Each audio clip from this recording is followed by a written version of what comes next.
voz de los protagonistas. Contacto telefónico. Y nos da mucho gusto recibir a Francisco Martín Moreno. Él es escritor y columnista, es doctor en Derecho, ha trabajado en medios como Novedades, El País, Excelsior, Cambio, Milenio, autor de una treintena de novelas, sobre todo las que tienen que ver con la historia de nuestro país, entre las que destacan México Negro, México Sediento, Sequía, México Secreto, México Mutilado, La Raza Maldita, México Acribillado, México ante Dios, también Arrebatos Carnales en tres partes, en Media Hora la Muerte, y bueno, su novela más reciente, México Esclavizado. Francisco Martín Moreno, gracias por acompañarnos en el estudio. Marcela Pámanes y un servidor, Juan Ceballos. Muchas gracias, Juan, pues me siento muy halagado de poder platicar con ustedes, aunque sea telefónicamente, y muy agradecido por poder conversar también con su enorme audiencia. Y nosotros honrados con su presencia vía telefónica para, bueno, abordar algunos temas que son de importancia, además de lo que es su nueva novela México Esclavizado, pero conocer su opinión sobre los diversos tipos de voto y cuál considera que es el que va a predominar en las elecciones del próximo 1 de julio. Pues, bueno, si hoy fueran las elecciones, para mí es obvio que ganaría la elección López Obrador, pero faltan todavía pues prácticamente 60 días, por ser generoso, y creo que en 60 días pueden pasar muchas cosas. No perdamos de vista que en 2006 y 2012 López Obrador también era puntero y tenía la preferencia en las encuestas y en el voto. Sin embargo, bueno, pues fue una voltereta muy afortunada que benefició a la nación el hecho de que descartaran este terrible peligro para México que significa López Obrador. Ahora bien, ayer precisamente la pregunta que planteábamos en contextos era ¿qué tipo de voto cree usted que vaya a imponerse el próximo 1 de julio? Y hablábamos del voto razonado, del voto visceral, incluso del voto nulo, de los diversos votos que existen.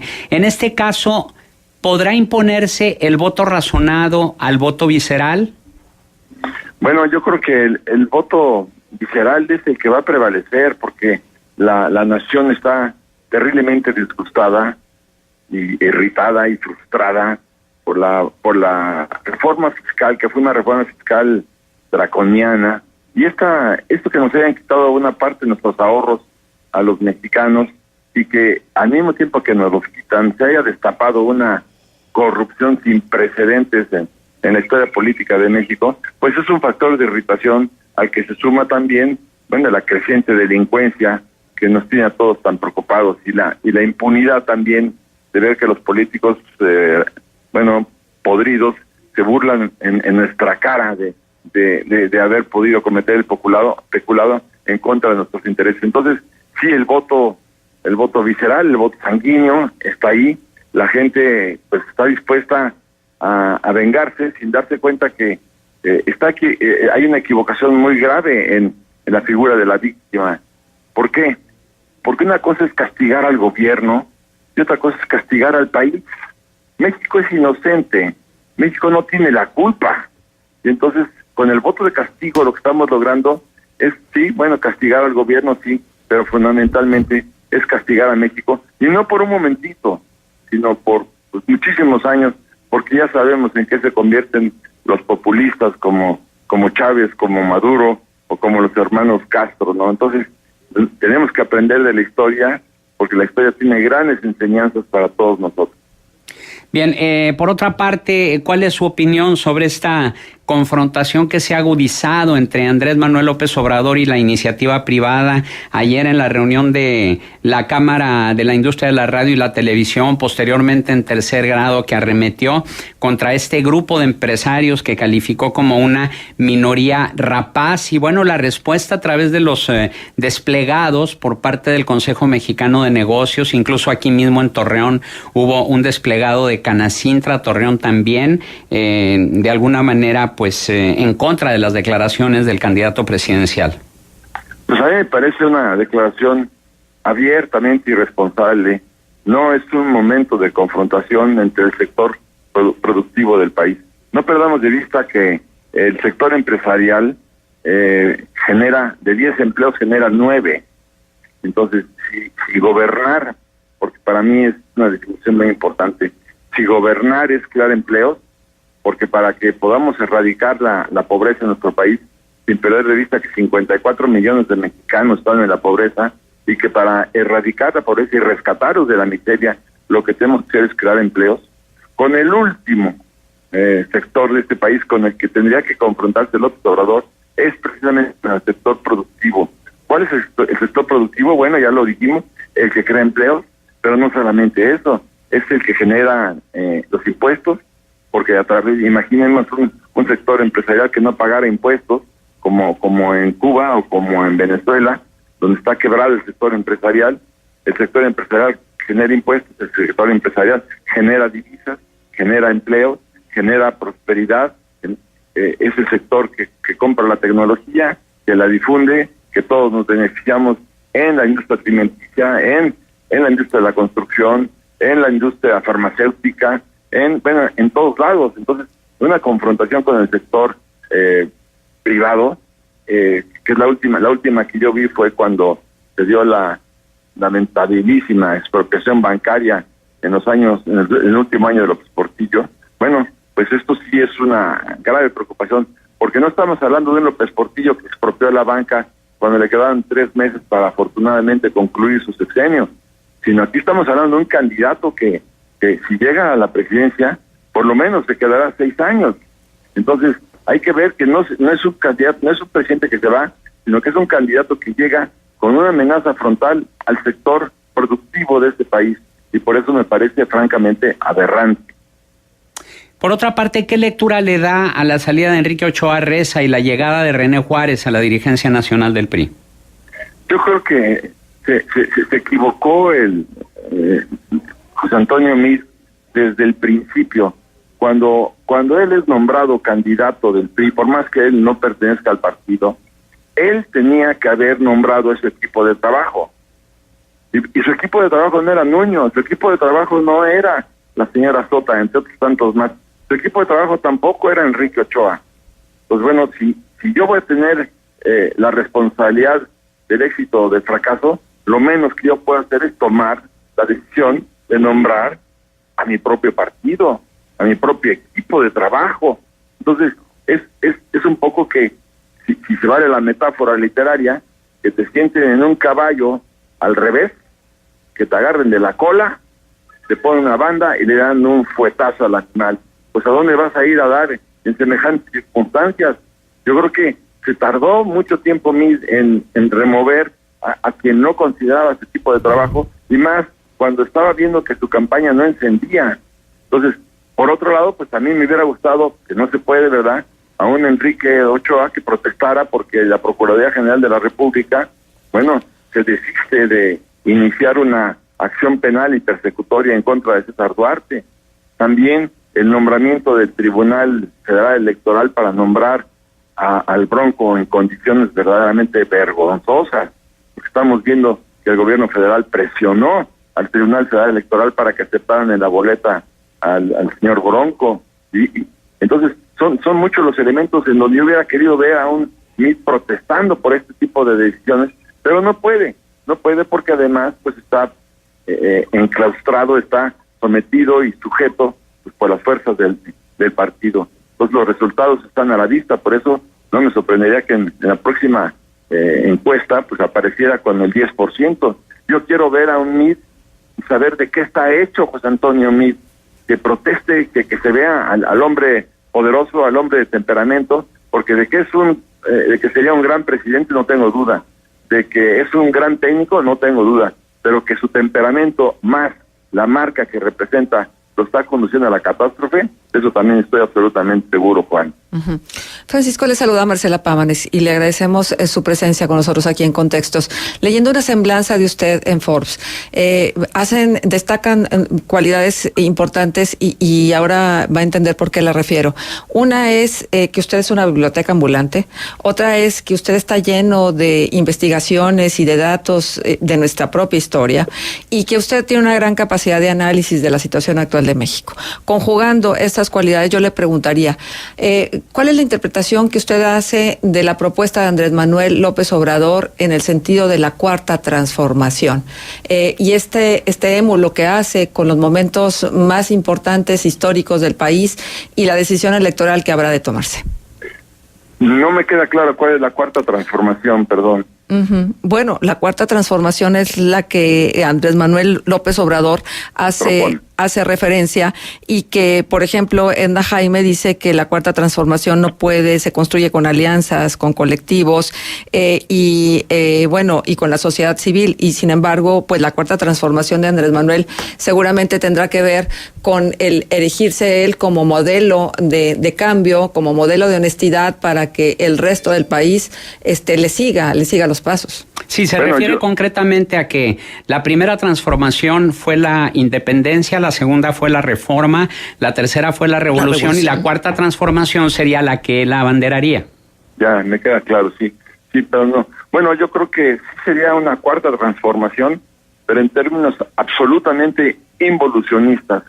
Cuando te metes en las tripas de Morena y escuchas que quieren promover y rescatar la confiscación de la plusvalía y elevarla a nivel constitucional, nacional, no nada más en la Ciudad de México, aterra. ¿Qué quiere decir la confiscación de la plusvalía? Si tú compraste un bien inmueble, digamos, hace 5 años, y lo compraste en $1 millón, por decir, y ahora por el transcurso del tiempo la plusvalía hace que tu bien ya valga 5 millones, no 1, sino 5. La confiscación de la plusvalía es aplicarle un 35% de impuesto a esos 4 millones de pesos que implican la plusvalía. Si tú no pagas el 35% de impuesto sobre la plusvalía, te confiscan tu propiedad. Entonces, es un atentado en contra de la propiedad privada, es un atentado en contra de todos nosotros. Y claro, lo primero que se nos ocurre es decir, bueno, va a haber una fuga de capitales. Bueno, sí va a haber una fuga de capitales, entonces va a venir un control de cambios, y si viene un control de cambios, volvemos a los años en que ya sabemos que el control de cambios no funciona cuando tienes una frontera de 3,000 kilómetros con los Estados Unidos. Y bueno, yo creo que no es posible que en estos momentos el país viva en una zozobra de esta naturaleza. No es posible que el día que es la cuarta transformación, cuando piensa soltar a todos los presos que están en las cárceles y no incluir a aquellos narcotraficantes y criminales que están sueltos, y pensar que con una república amorosa va a poder convencerlos y llamarlos a la legalidad, no entender el México moderno, no entender la mentalidad criminal. Entonces, por un lado. Por otro lado, me parece el hecho de regalar miles de millones de pesos a las madres solteras, a los niños que no tienen trabajo ni empleo, a los estudiantes, a los ancianos, a tanta gente y a los desempleados. No hay presupuesto que resista eso. Desde el momento en que tendrá que cancelar una serie de proyectos de todas las secretarías de Estado para poder regalar el dinero. ¿Y de quién es ese dinero? Pues de todos nosotros. Entonces, claro, es una invitación a la holgazanería y a la flojera. Yo no estoy en contra de que se regale el dinero, pero a sectores muy claros. Pero como decían muy bien los chinos, lo importante no es regalarles un pez, sino enseñarlos a pescar. Eso es lo que hace falta. Y lo que hace falta es crear empleos y no políticas populistas, porque en estos términos lo que estamos diciendo fundamentalmente es la compra de votos, pues muy camuflada, porque todas estas personas que van a recibir 3 o 4 o 5 mil pesos, por supuesto que van a votar por Morena, pues por los próximos 1000 años. Entonces es una compra de votos camuflada. Pero las confrontaciones con el sector privado no van a ningún lado. El hecho de que no se piense que la clave del país está en la creación de empleos, y para crear empleos se tienen que trabar alianzas, con los empresarios. Es inevitable hacerlo. Ya vemos lo que ha pasado cuando en Venezuela expropiaron absolutamente todo, y mira la catástrofe. Hoy en día están comiéndose los perros y los gatos porque ni siquiera tienen para comer los pobres venezolanos. Entonces cuidado, porque la cuarta transformación sí puede ser a la inversa de lo que todos deseamos para nuestro país. Bien, estamos charlando con Francisco Martín Moreno, escritor y columnista. Francisco, coméntenos sobre su nueva novela México esclavizado. Hemos leído varias de sus obras con un estilo muy ameno y con datos que no vamos a encontrar en los libros oficiales de historia ni en otros libros de la historia, donde se presentan los perfiles de los personajes de la historia como seres humanos, no como héroes ni como villanos. ¿De qué nos habla este nuevo libro México esclavizado? Bueno, es una historia que lamentablemente ha permanecido oculta. Hay muchísimos autores que, muchísimos que lo han abordado, historiadores pues muy respetables y muy responsables, pero yo diría que una inmensa mayoría de historiadores conservadores han favorecido el ocultamiento de estos hechos, que era lo que acontecía fundamentalmente en las haciendas henequeneras yucatecas, con la tienda de raya, cuando te pagaban con fichas, en lugar de que te pagaran con efectivo. Como te pagaban con una ficha que valía 10 y tu consumo era de 50, pues te daban obviamente los 50, pero los 40 te los acumulaban en una deuda. Y mientras tú no pagaras la deuda, no podías salir de la hacienda. Y si salías de la hacienda porque te fugabas, sin una carta de liberación de tu patrón, y te encontraban los rurales de Porfirio Díaz, o te encontraban la policía, las guardias blancas de los hacendados, entonces regresaban y los latigazos sonaban por todo el sureste, ¿verdad? Pero además, las compensaciones que les pagaban a los guardias rurales o a las guardias blancas, te la acumulaban a tu deuda, de tal manera que era imposible que nunca abandonaras la deuda, sin olvidar también el derecho de pernada que tenían los patrones para pasar la primera noche de boda con la novia que se iba a casar al día siguiente, para pues empezar a formar una familia. O sea, los castigos por no cortar la cantidad de enequén que se necesitaba eran verdaderamente de horror.